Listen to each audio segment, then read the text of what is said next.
I think the Philly being disgusting animals is better. If I murdered and the punishment was life in prison or Times Square for New Year's Eve, I would choose life in prison. We got to get Kevin Hart. I'm not doing it without Kevin Hart. Let me just say that right now. Home Alone not being a Christmas movie is the dumbest thing ever. The answer's the same. Never put me anywhere near human beings if not necessary. I'm not saying that we should go back to communist Soviet Union or anything, but I believe people should be jailed for these opinions. I think I could do it better than Santa did. From Wondery, I'm Michelle Beadle. And I'm Peter Rosenberg. This is Over the Top.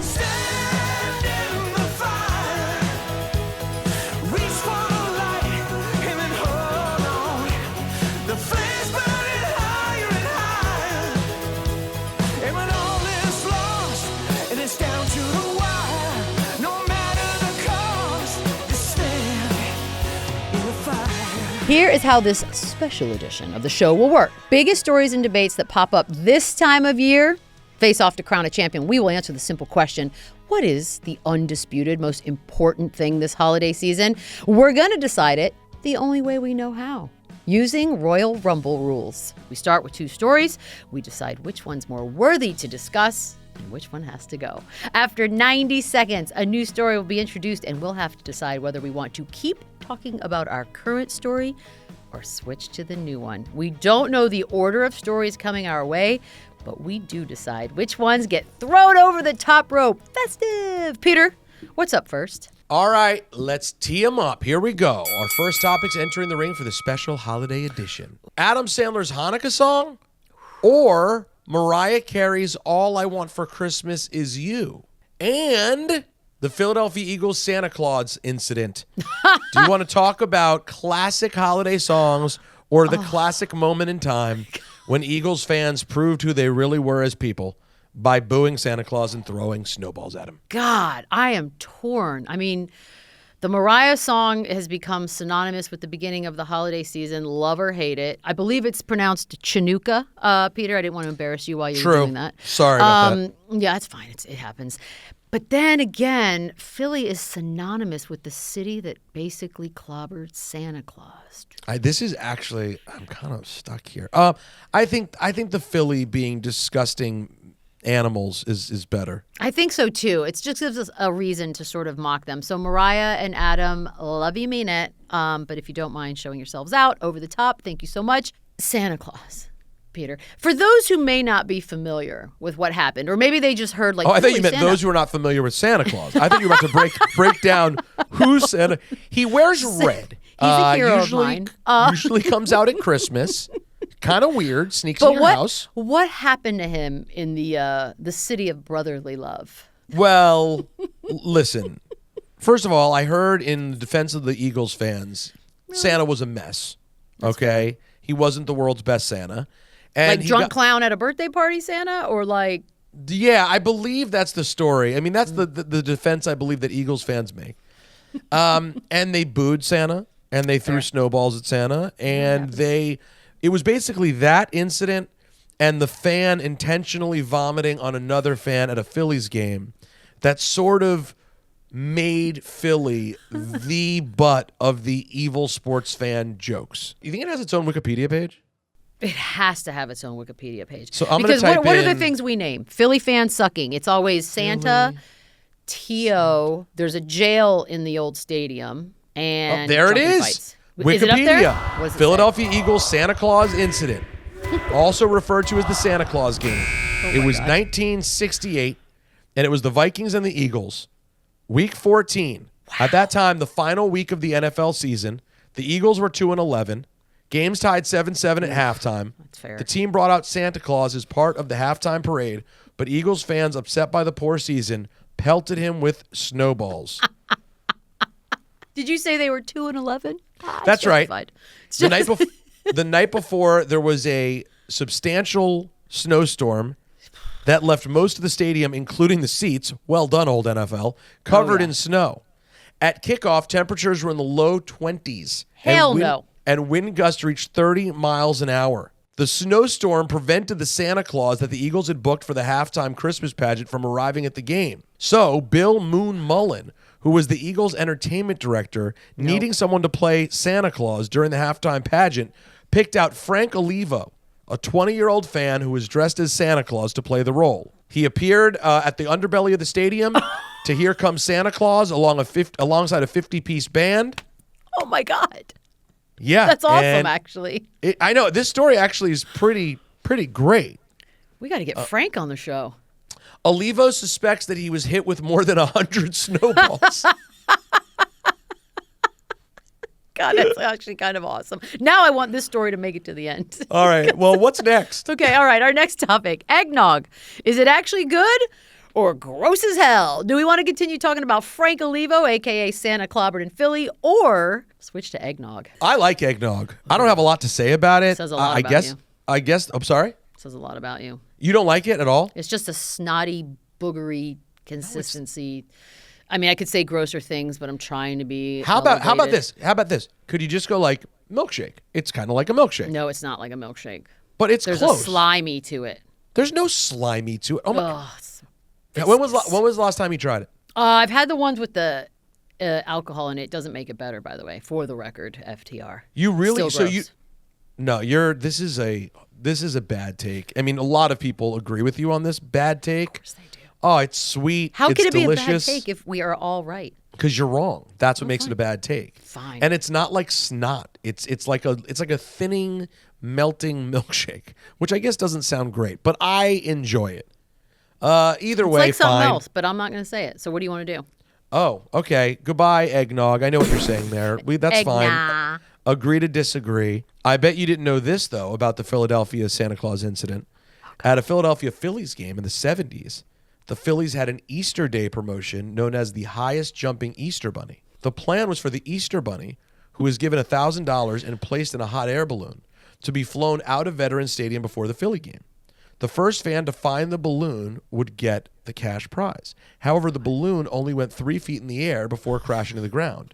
As he left the field, the Philly fans booed the Easter Bunny as well. So who of the holiday characters has not been booed in Philly? In 2003, Frank Olivo appeared at a Sixers game as part of the team's effort to gather the most Santa Clauses in one location.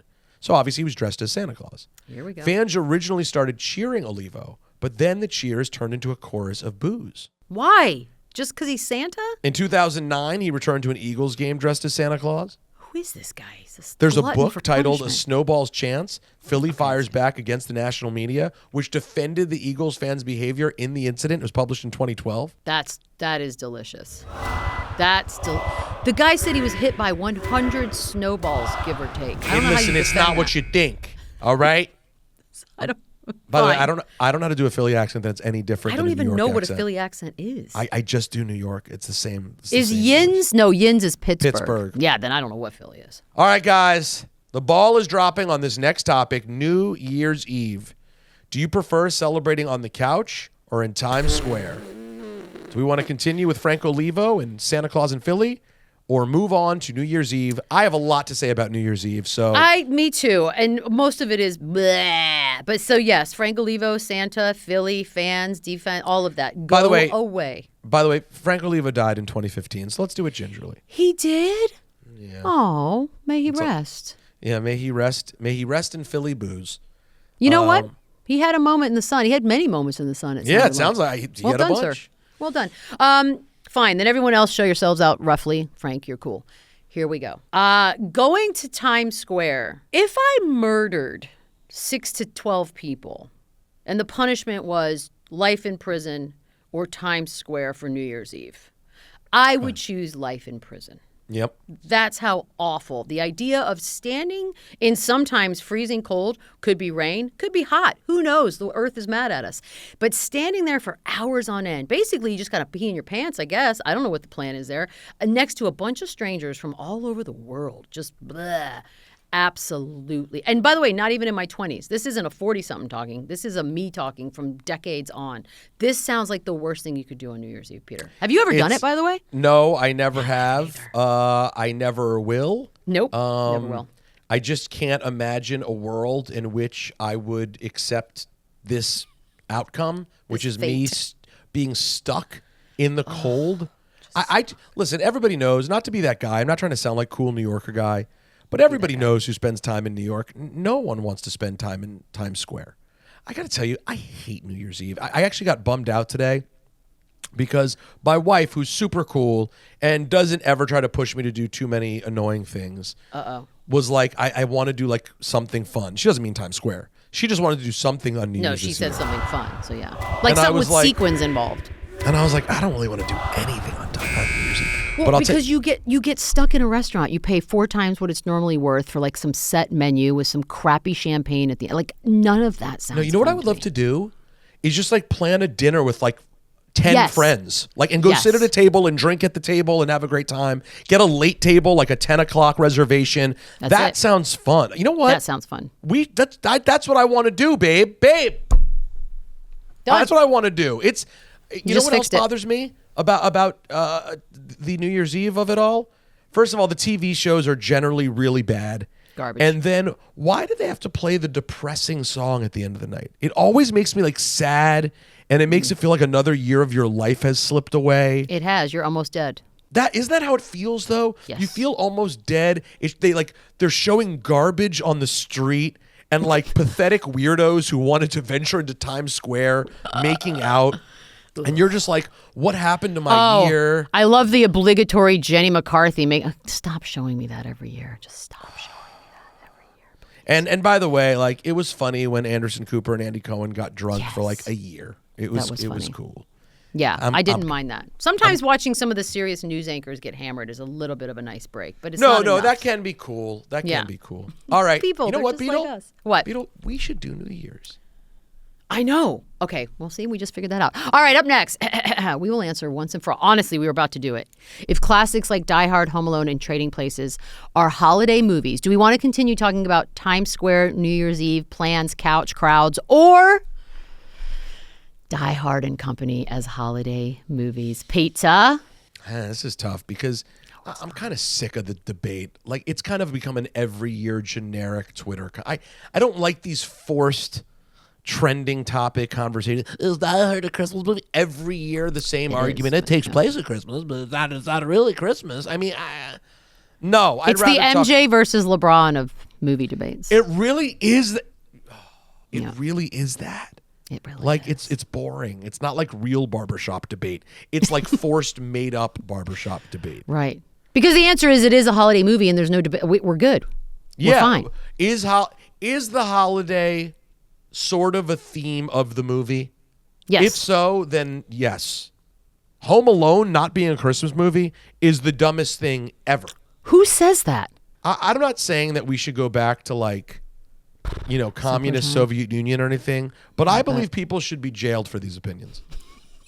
I don't know if that's This is you're an not allowed to extreme say episode of our show. I believe if you say Home Alone's not a Christmas movie, you're such a troll. It's almost like you're a real live. You were like created at some sort of Russian tweet farm anyway. Who are you? That's a great point. You're a what bot. Human has? You're a bot. You're a human bot. Cool story, bot. That's what I'm going to start responding with. Yeah, they're all holiday movies. And P.S., may I make the argument that anything's a holiday movie if you enjoy it every holiday with your family and friends? So get the hell out of here, stupid holiday movie debate. We're still talking about whether or not you want to be on the couch or out with the crazies in Times Square. By the way, the answer for me from here moving forward for the rest of my days and my past will always be couch. The answer is couch. Period. You know what? If this show somehow, against all odds, succeeds, and like we go on like a 10-year run of Over the Top just becomes the biggest thing. We're the I love that We're for the us. new Joe Rogan. Not like that, but you get the idea. Good Lord willing. I say we start to host our own New Year's Eve show from the couch. Yes. And we just Zoom people in. It's just people jumping in on Zoom, and we're just on the couch chatting. We have our doing own nothing. drinks. Like I would have really great wine that I'd be partaking in. You know what? I'll even wear something festive, much like I'm wearing right now. Something fun like that. We can have our pets there. We can have our Friends partners and there. family, Some friends yeah. around. Is this not a great idea? Did we just come up with the best idea? By the way, And hey, couch. Wondery, pull this together in a week and a half. We're down. We don't need more than 6 figures for a budget to really get something nice done. No, seriously, it's not hard. fine. 5. We can use my apartment. There you go. Boom. Done. Way ahead. I just want some catering, some booze. Help us line up a couple of good guests. We got to get Kevin Hart. I'm not doing it without Kevin Hart. Let me just say that right now. There's no fucking show without Kevin. But you Is book it even Kevin, a show without Kevin? No. And by the way, while we're at it, I want Kevin Harlan. I want Kevin Hart and Kevin Harlan. I want, God, who's another Kevin? Kevin Costner. Oh, well, this part could get interesting. Okay. All right, guys, last topic before the break. What's the better present buying experience, the mall or online shopping? How is this real? No, we're not talking about that. There's not even a... So let me get this straight. You're putting 2 questions before us, one of which is, would you rather be isolated and a hermit by yourself or deal with stinky, gross strangers? The other one is, would you rather be a hermit isolated by yourself or deal with stinky, weird strangers?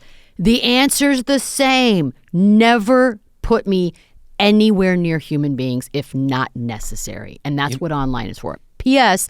You can also selfishly and weirdly buy a bunch of crap for yourself and not feel bad about it online. It's a good point. You do it at the mall, you look bad. So get out of here. Yeah. Question about online or mall. We know the answer. And let's continue planning. Let's continue planning this New Year's special because I really think we have something here. We need a celebrity chef. Who's going to be our celebrity chef? Well, I have a question. If we do this, do you think you could convince one person of note to show up to this shindig? How high does the note need to be?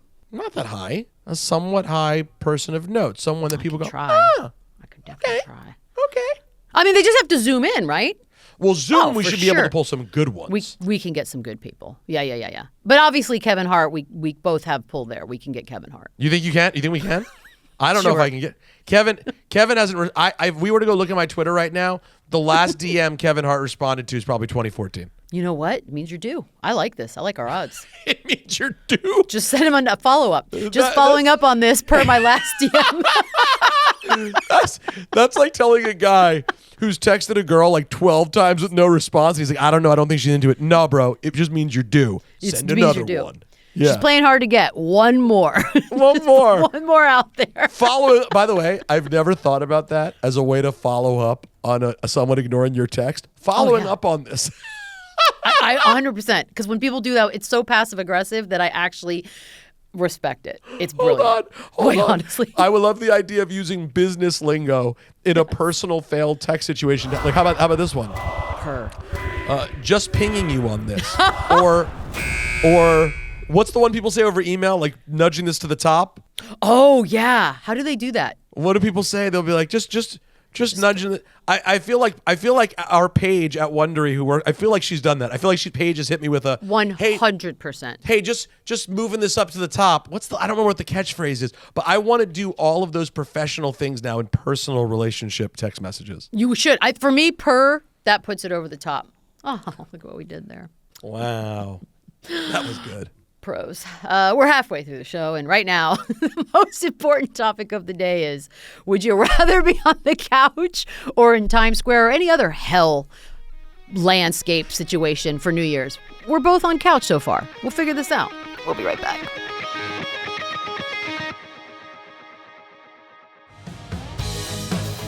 Welcome back to Over the Top, where right now introverted, antisocial hermit behavior seems to be winning, Peter. Love it. I'm Love here for it. What's next? All right. Here is our first topic of the half. Here's our first topic of the half. Start, bench, cut. Holiday bowl games, Christmas Day NFL and NBA games, or spending time with your family. All right, let's move on. I think we're ready to move on from our hermit behavior and talk about the best Christmas Day decisions. I like this. Because I'm still going to keep the theme of hermit behavior. I'm going to cut holiday bowl games. I don't care. I can do without it. I mean, I couldn't cut it fast enough. I'd cut them. I'd have them banned. And I know this is starting to make me seem a little bit Putinish. I'd throw those people in jail too. Add them to the jail. They're also in jail. I'm seeing a real trend with you this holiday season. I don't know if I like it, but I don't know that I don't love it. I already forgot. Start, cut, bench. Oh, yeah. Bench, hanging out with family, and start watching NBA and NFL games. Wait. And you're cutting bowl games. Yeah, I'm cutting the bowl. Bowl games are out. I can live without them forever. We all agree bowl games are cut. If you can hang out with friends and family, great. That's why it's benched. But I'm definitely watching NBA. And look, there were years where I didn't even have Christmas with family. I was in the studio. So honestly, I'm kind of used to it. I don't know what to do with myself on Christmas now. So let's leave the family out of this. Let's keep this to sports for a second. All right, family, because whatever.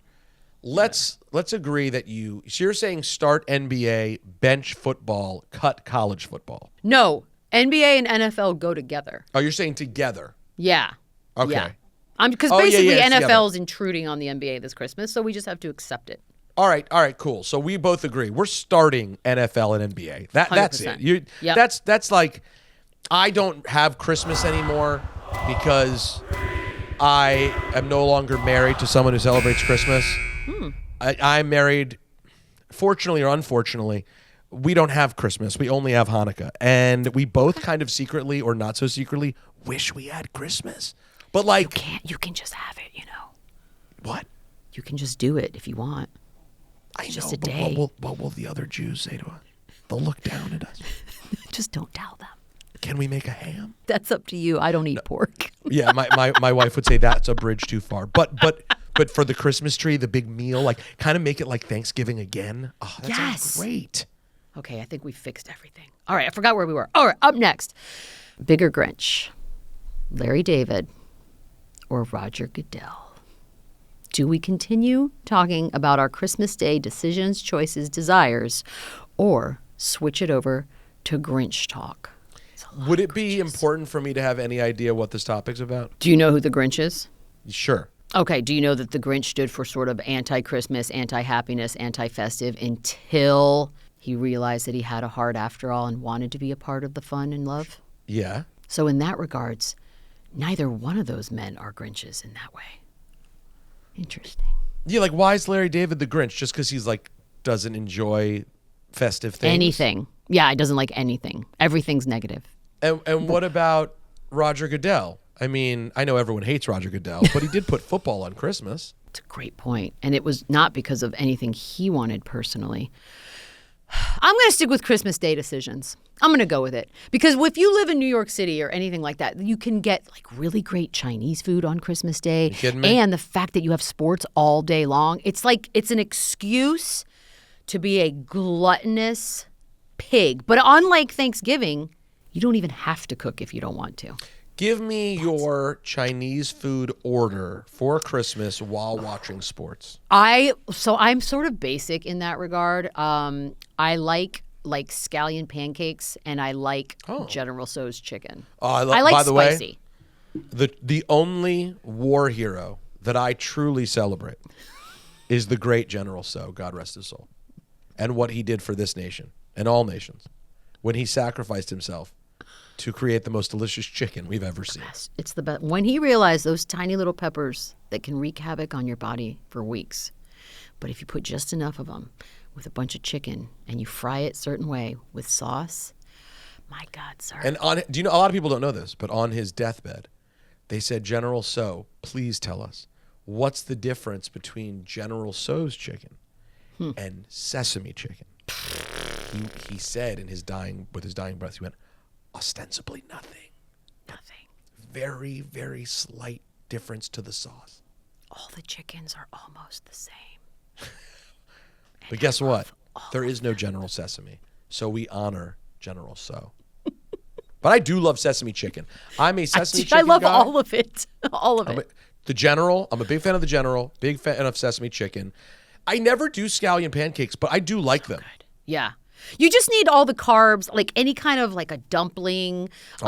Just throw all the carbs in there as well. And the beauty of that food is you can eat it. You can eat it an hour from then. You could put it in the fridge. Oh, tomorrow. What is it? It's been 4 hours. I'm going to eat it again. It's the perfect holiday food. Swear by it. If you've never woken up the day after a Chinese meal and had brunch that was just the Chinese meal again, I don't know who you are. I don't know who you are either. The next challenger, let's debate best Christmas comedy, or do we stay with Christmas Day decisions? I'm down for some Christmas movie talk. We're doing Christmas movie talk. Best comedy Christmas. I mean, first of all, we're showing Chevy Chase and Will Ferrell, so that's obviously two choices you can have: Christmas Vacation and or Elf. I'm going to pull from a third option, if it's all right with everyone here. The Great, one of his more underrated performances, Billy Bob Thornton as Bad Santa. For my money, talk me out of it. I couldn't agree with you more. I Suspense was killing me. I love Bad Santa. It's so good. Like, listen, Elf Cute. is a great and sweet movie to watch when your Yes. kids are young. Sure. But then when your kids become like late teenagers, that's when you go, you know what? It's time to put you on to really funny. Let's do Time for Bad you to Santa really with the laugh. family. You know what I mean? Oh, what a wonderful, wonderful film. And actually oddly sweet, too. Yes, the kid with his relationship with the Oh, little chubby it's- kid. I'll tell you what, though. I love Elf. I love Gremlins. I'll watch that every time it's on. Christmas Vacation, obviously all the vacation movies are classics for a reason. But you know what? I want to say this. I don't get a chance to say it enough, and I think it needs to be said. As great as Christmas Vacation is, it's great. It's not original National Lampoon's Vacation. It's not. No. It's not. It's good. It's really nice. It's, to me, though, it'll always be National Lampoon's Vacation #1, European Vacation #2. It goes in order to me. Then Christmas, then Vegas. It actually goes, and they're all. Yeah, you're right. They're all enjoyable, but I think it goes in order. I really, really I think do. you're right. And then who knew? But like Randy Quaid went crazy. Chevy Chase is off the deep end. It's kind of crazy. That movie might be jinxed. You know what? It's a fair point by you. Also, let me just say this as someone who never was raised with this movie. The 24 hours of A Christmas Story, I'm good. I do love Christmas Story. It's a bit much, though. It's Can got you some agree? good lines. I once was in Vegas, and the guy who played Ralphie was drunk at the table with us, who, by the way, has become like a movie director. Like, he's become quite successful at it. But Wow, at this good for you, time, he was Ralphie. at the table, very drunk, shirt was unbuttoned, had a lovely woman with him. Hello. And all I kept saying was, I kept saying Ralphie to him over and over. I probably was drunk too, let's be honest. Wait, so it sounds like you were drunk. Maybe everyone was drunk. I just kept going, Ralphie. And then finally he's like, yes, I am Ralphie. I was like, ha, ha, ha, ha, I knew it. Okay, I was drunk. You know what? Next story. I was about to say, when you tell the story, you're like, I got this crazy story. Ralphie was drunk, and I just kept being like, Ralphie! Hey, yo, Ralphie! It's crazy how drunk he was. No, you were drunk, He was Beadle. drunk too, because he had like $100 bill just like sloppily hanging out of his shirt pocket. It was not a good moment. It was not a good moment for I a lot of bet this. people. I bet he was sober enough to say to his friends, someone get this drunk. Well, then I was like, hey, remember the other guys like in porn now? Like, yeah, it was me. Okay. Up it was you. next, Kobe and Shaq faced off. I did not know this. For the first time on Christmas Day back in 2004. Wow. Do we want to continue talking about Christmas movies, all things Christmas entertainment, or switch to an all-time Christmas game moment? Huh. Wow. I didn't realize that is the problem. I didn't either. How's that even possible? Well, I think that's all we have on that. So let's stick with our best Christmas. But shout out to the gods and R.I.P. Kobe. You know what I mean? Yeah, shout outs. I'm a little bit shocked by it, to be honest with you. Yeah, Christmas comedies. We are missing something. I feel like we're leaving something huge. Oh, I know. What is the one that everyone loves that I've never seen? Miracle on 34th Street? Never seen it. I've never seen it either. Look at us going against the grain. Apparently, Yeah. we're not good because we haven't seen it. Never seen that. That's the one with the ghosts, right? Yes. I know what the point of it is. Samesies. Don't care. Wait, Miracle on 34th Street is the one. No, wait. I'm confusing it with It's a Wonderful Life. Oh, I haven't seen that either. Well, I don't think it has anything to do with Christmas, though. Which one is the Christmas one? Miracle on 34th Street. Definitely have not seen that either. Is that the ghost one? When's the ghost? I don't think. Where are the ghosts of Christmas past? That's got to be Miracle on 34th Street. Okay, fine. Haven't seen it.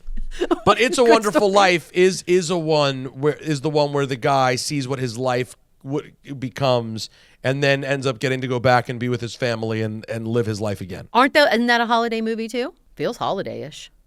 Like, oh, we're all together with the family. Is Teaches it you me? what's important. Is it me, or are we like movie experts or something? I'll be honest with you. I think we're going to get a lot of offers for movie platforms after Yeah, this. I see that, especially when people find out that I saw the new Exorcist movie and I really liked it. Because I'm being told Really? it's getting panned, but I really enjoyed it. You know what? I never take into consideration what people think about movies because I thought Geely was great. What's Julie? Geely. Oh, Geely. Wow. This next one's a doozy, kids. With 90 seconds on the clock, let's name as many athletes as we can with festive names. Oh, God. Do you want to do that? Yes. All right, let's just do that. Okay. Yeah, here let's we just go. do it. But I'm not going to be good at it. Okay. All right, Drew Festus Holiday. Azili. Oh, Eric Snow. I like that one. Darvin Ham for those who partake in the swine. Oh. Okay. Oh, by the way, this one's genius and current. Darius Slay. I like that one. Slay's good. Slay's Not spelled good. the same way, but whatever. Can you give me Rudy Gobert if I assume his friends call him Rudolph? That is a reach. How about he's fictional? Give it to me. Jesus Okay. Shuttlesworth. I mean, that's the reason for the season. Thank you. Oh, James Wiseman. Hold on. This is a good one. You ready for a doozy? No, I'm not. I got you. Ready? Mike Tannenbaum. That's a really good one. Oh, You didn't- Tannenbaum. Somebody told you that one. No. There's no way you I came think up about with it that. every year. Just gonna say Festus Azili again. That one's very, very good. Derek White Christmas. Can we add words? Can we do that? Derek White Christmas. Or does that not count? No, you can't add words. What about Jimmy Clausen? Oh God, how do we not get that one? Pete Carroll. Pete Carroll. Pete Carroll is strong. Oh, staring us right in the face. Kyle fucking Rudolph. How about that? You win. Damn. I'm That sorry. was staring us in the face. Kind That of. is pretty good. All right, our final story for the day. Stone Cold stuns Santa back in 1997. Oh, I mean, come on. You know Stone Cold's winning. Over what? Saying a bunch of athletes' names? yeah, that we are not good at to begin with, although we did have a couple moments that I am proud of, and hopefully they'll edit it so it looks like we're better than we were. That being said, Peter, take it away. I know you want to go off on this, but it's the good old days. I mean, come on. Isn't Stone Cold doing anything to anyone worth talking about? Yeah, Give usually. me a break. It's Stone Cold Steve Austin, for God's sake. Yeah. And you think Santa's not going to catch one? Everybody can catch a stun. Vince McMahon has caught many a stun. Stephanie McMahon caught a stun. That's crazy. A to me. stunner to Linda McMahon. To Shane McMahon. Wait, Linda McMahon caught a stun? Oh, yes, she got stunned. Damn. I believe It's like Linda it's like a passage, right? It's like a rite of passage. Yeah, he once shared a beer with Linda McMahon and then gave her a stunner. And why shouldn't Santa? Have you ever gotten one? I wish. That's not a Do lot. you want Listen, one? Yeah, but the thing is, I'd want to take it well, and I don't think I'd be able to, because to make it really look good, you gotta really kind of be able to like let your face like fly face first towards the mat. Easy. I can do it. I think I could do it better than Santa did. Who was Santa on that one? It we wasn't. know? It wasn't Mick Foley, was it? It feels like it's a Mick Foley moment. Well, Mick Foley, generally speaking, plays Santa. Right. Like, a lot. That's happened a handful of times in WWE history. He kind of is Santa, if you think about it. Like his Mick whole Fol- personality is Santa-esque. Well, you know that he's sort of in his like retired life really become Santa though. He acts like Santa all the time. He's obsessed with Santa. He should be obsessed with Santa. Santa's the best of all of us. And I love Santa. Santa! What a ripoff, by the way. I got to tell you, not getting to have Santa as a kid, people can say what they want about Hanukkah, and you can have a mensch on the bench, but But Hanukkah can I ask you Harry this? ain't Because Santa I'm an Claus. atheist, right? And I had Santa. Santa's not religion-based. He's just a fun character that shows up in December. You could have had Santa. here's the thing. I think that we believe little Jewish boys and girls are supposed to suffer through not having Santa Claus as some way to like learn something about yourself or to just have a chip on your shoulder for the rest of your life. Like, I didn't have Santa Claus. I got bullshit on Hanukkah. My house was always the same. Night one of Hanukkah, pretty good gift. I was going to ask, okay, night one's a good night. All Night right. 2, okay, it's a gift. Night 3, this isn't really a gift. Night 4, not even a mention of Hanukkah. Hold on. I thought the gifts got progressively better. They don't? They get... I guess everyone's experience is different. Mine was like night 1, something solid. Like what? Like what's a good gift? Do you remember? You know what's crazy? I don't remember. Oh, you ungrateful little twat. Merry Christmas. My mom got me a Michael Jackson watch once. Oh, that was Hanukkah. The Michael There you Jackson go. watch was Hanukkah. Okay, Yeah. see, we're back, baby. It played Beat It. It was great, but then the band broke off and I started weeping. But yes, that is the only thing I remember, and I recently found it on eBay. I love this for you. I love this reconnection. Yeah, I may get the Michael Jackson plastic band Beat It watch. You know what? Beadle- I had the Michael Jackson Velcro wallet. Trifold. What? Yeah, no big deal. Pfft, I was just pretty cool. That's all. Oh, God. Did we do it? Did we solve the holidays? Are we heroes? No. I think of all the episodes we've done, we really did a good job establishing some important things on this holiday spectacular. I don't even know. Wait, so did we? I'm sorry. Is the new undisputed most important thing during the holiday season on planet Earth Stone Cold Steve Austin? Yeah. Well, I mean, what is that? You know, listen, we've been trying our best to really take this endeavor seriously.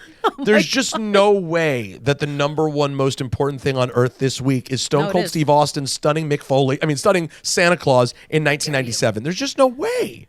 Look, it says a lot about where we are as a planet that the best moment we can think of to celebrate during this holiday season was brought to us by the year 1997. So I accept it. It is what it is. I think we got it right. And that's the bottom line, because Beadle and Rosenberg said so. That's it for us, guys. Tune in next week to determine the only thing you need to care about and what goes over the top. Merry Christmas. Happy New Year. Happy holidays. Oh, God, voice of an angel. Yeah. Are you the songbird of a generation?